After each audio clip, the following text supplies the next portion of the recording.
Hello, and welcome again to another program of Searching for Answers. On my right is... I'm Gerald Winslow from Loma Linda University's Medical Center. John Jones, La Sierra University, the School of Religion. John Brunt, the Azure Hills Church. Roy Branson, School of Religion, Loma Linda University. Now, if you get your Bibles and turn to the New Testament, to the book of John, chapter 5, I'm going to turn this over while you're getting your Bibles and things together to one of our scholars. Oh, yes, sure. we're going to do it, Jerry. Let me just review just a bit. In our last conversation, we were talking about the healing at the pool of, well, right off the bat, we can have a little conversation. Is it the pool of Bethzatha, which is what my translation says, but all of us know from childhood almost, Bethesda, right? That's we what even my have Bible a city. says. We have a city in Maryland, I think, named Bethesda, don't we? Probably from this story. So that's the story we've been looking at, Carolyn. The healing that Jesus does at the pool of, I'll just say Bethesda because we know that word. And it's of a man who's been there, it says sick for 38 years, but he's lame. He can't walk. Jesus, on a Sabbath day, tells him to pick up his mat and walk, and that leads to the interesting argument that occurs between Jesus and Jewish authorities, it says here, about who's in charge, who's in authority. He's broken the law, and in their view, even made himself equal to God. So that's the story we looked at. And we were just talking about some of the practical implications, and maybe a good place to pick it up was right there, or is right there. What does this mean for those of us who take Sabbath seriously? So we were talking about that a little bit, and maybe we can go on with that. My friend John Brunt, a pastor of a church, says that we have all kinds of opportunities to think about the practical implications here. And you want to finish up any of those thoughts? Well, it is interesting. It seems to me there is this balance that we face. Jesus certainly is challenging. When you look at the 2 Sabbath miracles in John and 3 others in the Synoptics, Jesus certainly seems to be challenging the whole system of rules about Sabbath. And He did it especially to raise the question, I feel, don't you? Sure. Now, the Mishnah, of course, isn't written down till a couple hundred years later.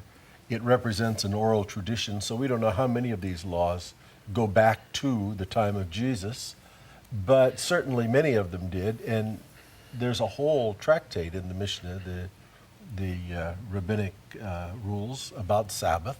And there are lots and lots of rules about Sabbath. And it seems to me you have to say that when Jesus takes the initiative in as bold a way as we saw last time, a kind of in-your-face way, that he's challenging that whole approach to Sabbath keeping as rules. But then, Jerry, you were saying last time, if you don't have some rules, how do you take it seriously? And especially when you're working together in an institution with a group of people.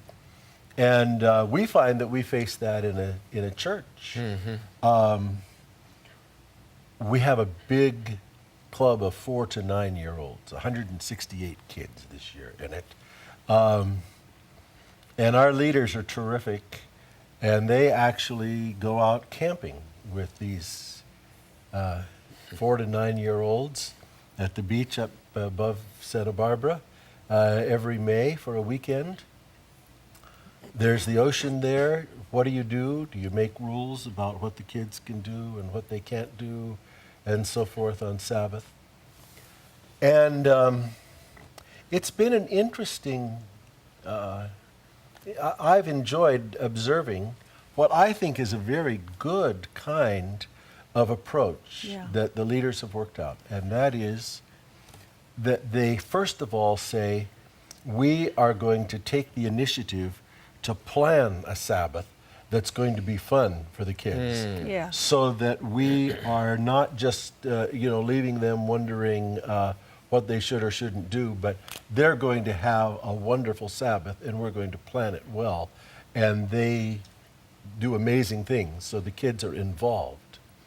But they do have free time in the afternoon, and they've worked out an agreement among parents that the parents should be the ones who decide whether they feel comfortable with their kids going down in the water, during that free time on Sabbath afternoon. And so the parents pretty well call the shot. And they have made an agreement that the parents who don't feel comfortable will not be critical of the ones who do. Yes. And the Go parents who swimming. do, Yeah. who take their kids down and go swimming, aren't going to flaunt it. The others can stay up and do other things, and there are other options for them and so forth. I asked our children's pastor recently, how does it work out so well? I mean, it seems that there isn't That's a lot what of I was going to conflict. ask. Yeah.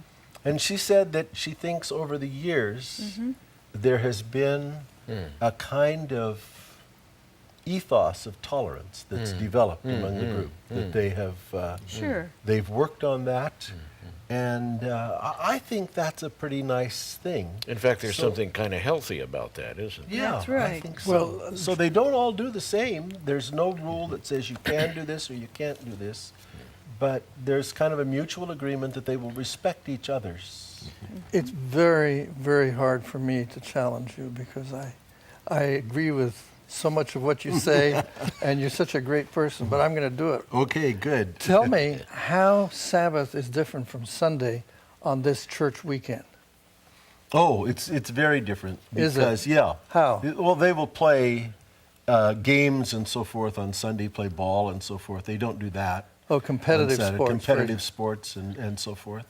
What about radios? Are they on Sunday but not on Sabbath? Yeah, that would be true. Uh-huh. Yeah, Okay. so there are differences. Because I think that's important, is that somehow the Sabbath is different from Sunday, and not just another day at the stream or But the it's beach or most something. different because of all of the very well-planned Sabbath activities that are involved for most of the day. Roy, you were saying in between these conversations, you mentioned something about thinking of the Sabbath as a special kind of blessing or a sacrament. Most people probably can get through their lives without using the word sacrament very often.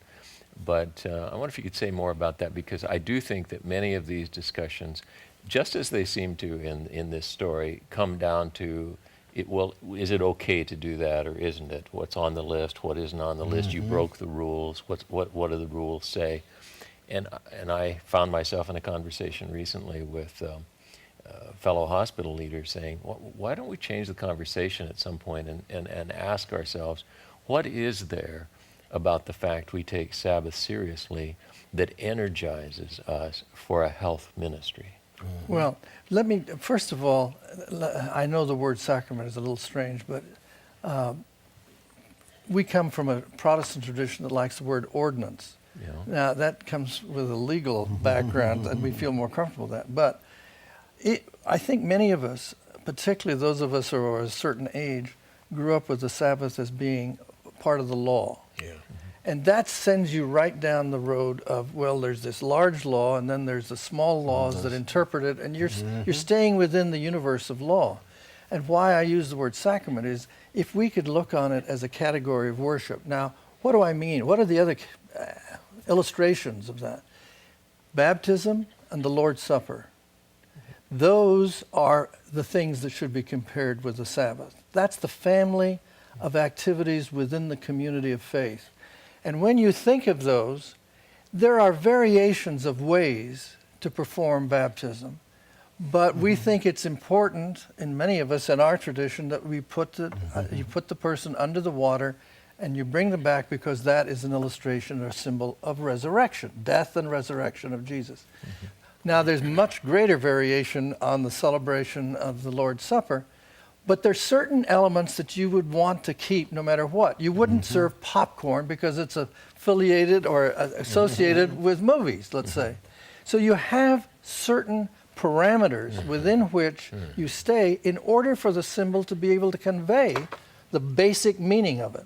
That's all I'm talking about in terms of the Sabbath, is that there ought to be some shape, otherwise it can't convey the meaning that is behind festivity, order, etc. I would like to ask you a question. Do you think in this age of flying, be someplace at a certain time, driving long ways because of this or that, or deciding when you get up on Sabbath morning, I'm not going to church this morning. I'm going to put a robe on and sit in front of my television and watch the services on television. So I just asking you a few things that how would you answer somebody who came up to you and said, Roy, you know, I'm having a little conflict here. What do you think about what I just said? You're asking me. I'm asking well, I you. think that this passage suggests something that we should start with in answering that, and that is, there's a sense in which this is written where the important thing about the Sabbath is meeting Jesus and having some sort of encounter with the Son of God. Now that sounds like worship to me. It does. And so it seems to me that one should fight very hard in one's life for the Sabbath to be a time when you have a renewing and refreshing festival where you encounter God or the holy. You can't do that on the airplane. Well, that would be the reason you do it, not because there's some little law Yeah. that says you can't get on the airplane. That's why you work hard when you go out with a family to make sure that there can be an encounter with the holy. You used the word enchantment before, and a respect for mystery, something that is so different. And it's the kind of experience you can't get by entertainment, sports, or anything else. That's what you fight for. You don't want to have that taken from your life, you know. Now, there's various ways that can happen. But I think such as, well, you know, I can imagine you're watching something that you put into your television that takes you to some marvelous place. Or you have a family that sings, you know, or I mean, it can be a variety of things, but it is where you meet the unusual, the holy, the transcendent, you know. That's what I would suggest. I couldn't agree more. I just feel that sometimes we're in danger of losing that sense of wonder in the world. When we rush to say, to address the questions, well, is it okay to do this and is it okay to do that? There's a certain tiresome quality to that. And what is missing finally in all of that is the glory, the wonder, the mystery. What we should be doing is spending time, rather than trying to figure out what rules we might apply here, be creative so that we have that experience of enchantment, of wonder. Isn't that what we do with special days, festival kinds of things in life? I mean, can you imagine sitting around having a conversation about what the rules should be for celebrating your anniversary? You know, do you have to get flowers for your wife? You know, do you have to get a card? Do you have to take her out to dinner? Is it okay to do this or that? I mean, that would seem a little bit absurd, wouldn't it? Well, yeah. Does it have to be above a certain amount that you pay for the flowers or for the meal or for the trip? Yeah, and it's something special, and so we put planning into it to make it special. And it's not because there's some rule that says we have to, it's because this is something we want to do because we are celebrating a relationship that we have between husband and wife. And Sabbath, we put the same kind of planning in because we're trying to celebrate a relationship with God. And we're either bored or tired when we lay out a whole series of rules for this, or when we spend our time tearing those down. Either one. I mean, what is that all about? Yeah, and it does hark back to the story, and I don't know if we even said it, Carolyn, but we were talking, this whole conversation is based on the story in John chapter 5. I don't know if people are looking at their Bibles. We're talking about the first part of John chapter 5, this healing at Bethesda. But going back to this story, the wonder was that the man was healed. That he encountered the power of God in Jesus at that moment. The sad part is that it turned immediately to, you broke the rule. And so they missed the wonder. It kind of illustrates what we're talking about. If you go straight to the rule, you're probably going to miss the miracle. Well, I think Jesus did it on purpose. Sure. To make a point. Yeah, and the larger point, which John Jones has taken us to more than once, is it's about Jesus. Mm-hmm. Who was Jesus? Who is Jesus? What's Jesus' relationship And to the God? Father. Yeah. So that's where we're going with this. Yeah. And Yeah. in the book of John, the word glory is a very important one, which we'll come to later in the book. Which is kind of paradoxical. It's glory in a way, isn't it? But the Uh, paradox. Why do you say that? Well, because Jesus' greatest hour of glorification is the greatest hour of his humiliation, isn't it? In John. But the paradox is also in this interplay between working and resting and working, back and forth, and how you play those off against each other, and what Jesus is doing, which is not the kind of resting that was conventionally prescribed, but he has a work to do, and it's a work that's apparently specific unto the Sabbath, or at least most explicit on Sabbath. He says in verse 38 of the previous chapter, chapter 4, when the disciples come back with the takeout, our viewers will remember that story, Jesus says that my meat, my food, is to complete the work that he has given, verse 34, to accomplish his work. So this work that Jesus is talking about is clearly something limited. It's got a goal. He's moving toward it. And interestingly enough, it is John and only John who unpacks that for us when at the end of the story in chapter 19, John, is the only one who tells us of Jesus' dying cry on the cross, "It is finished. It is finished." Which means that whatever it is that this agenda, this program that Jesus shares with his Father, whatever that is, it's something that has now reached its culmination. Jesus then, on that Friday afternoon, headed into Sabbath, can at last no longer be working, but head into his rest, precisely because for the first time in history, all of the promise that the Sabbath held in abeyance, yeah, is at last open and can be fulfilled in our lives. He rests because we can rest. We can rest because he worked. Yeah. But I'd like to go back to the hospital situation. Well, again. all right. We'll go back and And to the hospital. what that situation. is supposing your husband works at a county hospital, say Los Angeles County Hospital, or any hospital. He's been up till midnight the night Yeah. before, done 5 surgeries on Friday. Yeah. Is he expected to get up Sabbath morning and get dressed and go to church, or can he sleep? This is not a question of Sabbath observance. This is a question of being seen in the chief seats of the synagogue. Does he have to be seen in the chief seats of the synagogue in order to keep I'm Sabbath? asking you. And I'm thinking not. I agree with you. Well, Oh, here we go. That sounded sort of like an autobiographical question, Carolyn. I think Absolutely. there was a little Yes, personal story yes. there. Roy's gonna- well, again, you're asking for rules, and I would. No, I'm try not to- asking for rules. I'm asking for individual opinions.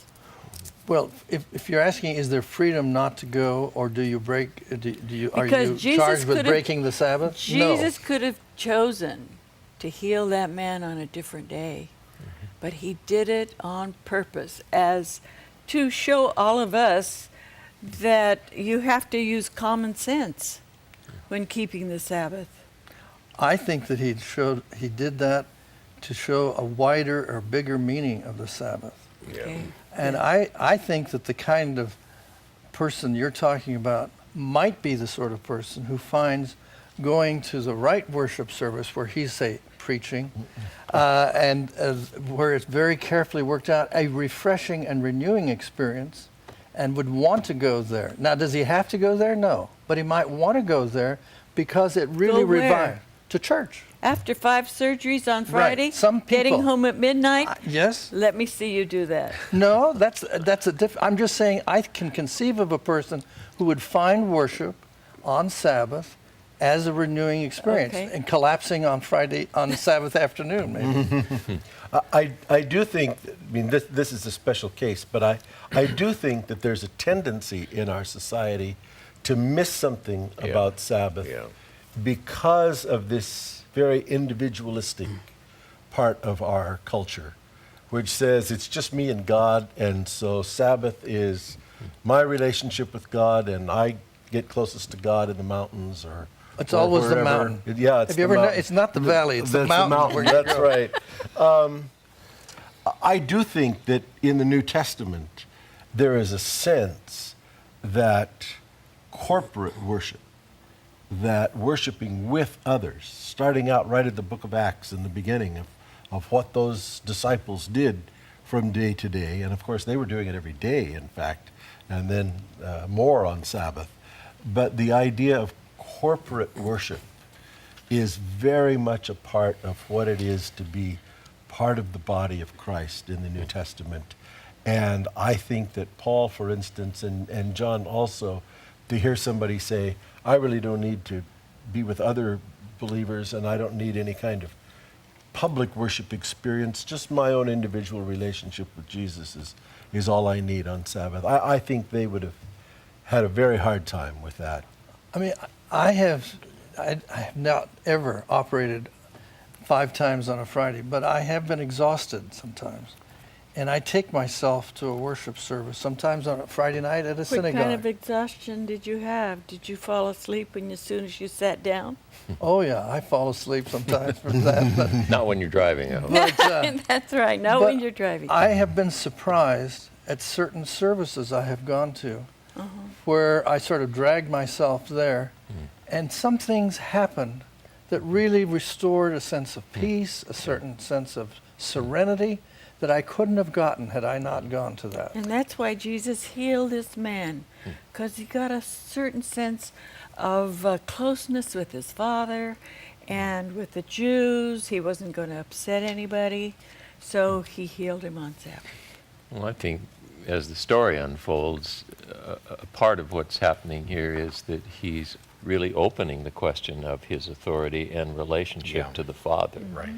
So I think Jesus was certainly aware of the likelihood that this would touch off an argument, and maybe it's time to go to his answer on that argument. We looked at it a little bit before, Carolyn, but are we ready to do that? Or? Sure.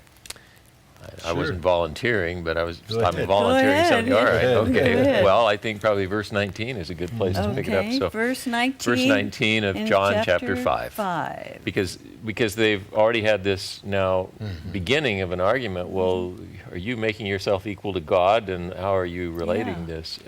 And We've very got often about- in the Gospel of John, isn't it the case that there's an event and it sets up Oh, exactly. the a context. meditation, a sermon, whatever you want to call it, Yeah. from Jesus. And what That's is right. Jesus' work? What is Right. his mission here? And so that's where we We've are. got about 3 minutes. so- I'll start. I can read Okay. a little bit here. Okay. Verse 19, so Jesus answered them, people challenging him, I tell you the truth, the Son can do nothing on his own.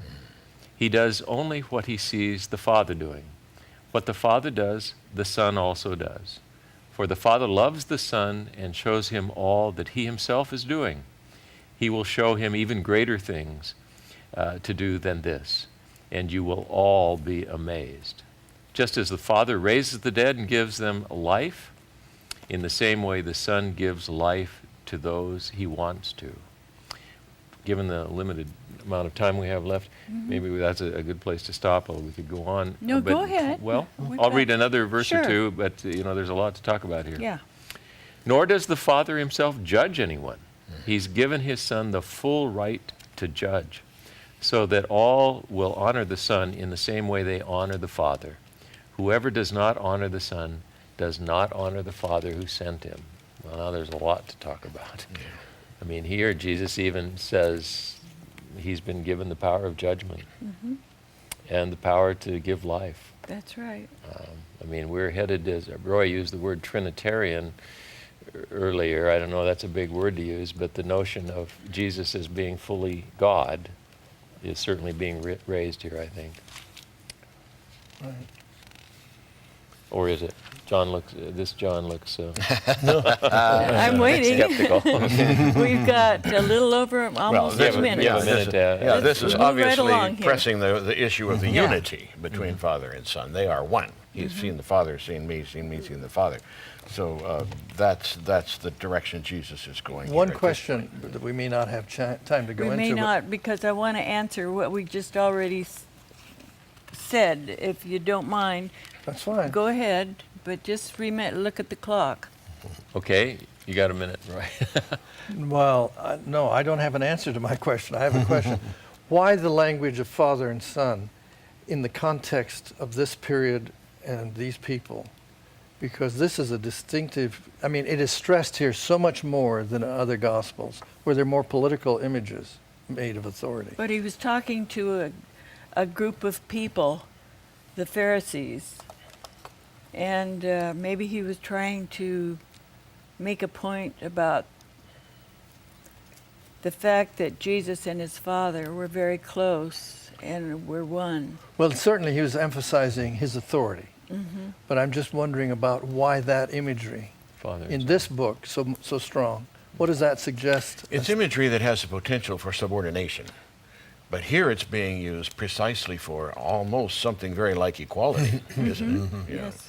Now in chapter 17, we'll hear Jesus reporting back to the Father in his high priestly prayer, where he's kind of checking in, so to speak. But here it's hand in glove, isn't it? What the Yes, Father it is. wants, that's what I do. And they've just accused him of making himself equal to God, and instead of backing off, Yeah, He seems to emphasized be it. emphasizing it. That's right. That's right. yeah, he's playing that card. Okay, we've got 9 seconds left, and very interesting. We'll continue this in our next segment. Until then, this is Searching for Answers.